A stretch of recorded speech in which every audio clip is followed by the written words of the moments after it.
आज क्लास 10 এর একটা অঙ্ক সুদ কষা অঙ্ক আমরা করার চেষ্টা করছি। অঙ্কটা কি আছে? রাবেয়া 750 টাকায় বার্ষিক 8% হারে সরল সুদে 6 বছরের জন্য ব্যাংকে জমা রাখলেন। তিনি সুদে আসলে কত টাকা পেলেন? আমরা এর জন্য একটা সূত্র অ্যাপ্লাই করব। সূত্রটা কি? I সমান হলো P আর T বাই 100। এই সূত্রটা আমরা প্রয়োগ করব। I মানে কি ইন্টারেস্ট, P মানে হলো মূলধন, R মানে হলো রেট অফ ইন্টারেস্ট, T মানে হলো টাইম বাই 100। এখানে কি বলা আছে? আমাদের কি বের করতে হবে? প্রথমে সুদটা বের করতে হবে, তারপরে আমরা সুদ আর আসল যোগ করব।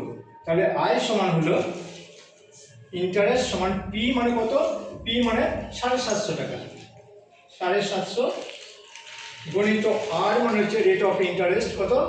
8 গণিত কত সময়, টাইমটা কত আছে? 6 বছরের জন্য, গণিত 6 বাই 100।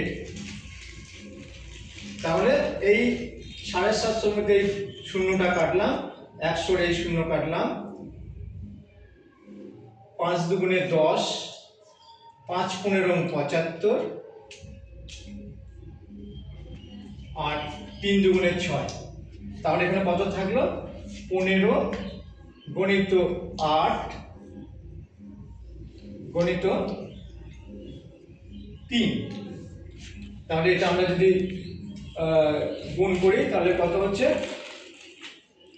3 15 45 কে 8 দিয়ে গুণ করলে পরে হচ্ছে 45 কে 8 দিয়ে গুণ করছি, 5 8 40 শূন্য, হাত থেকে 4, 4 8 32, 32 আর 4 36, 360 টাকা। 360 টাকা আমরা কি পেলাম? ইন্টারেস্ট পেলাম। এবার আমাদের মোট টাকা কত ছিল? 750 টাকা।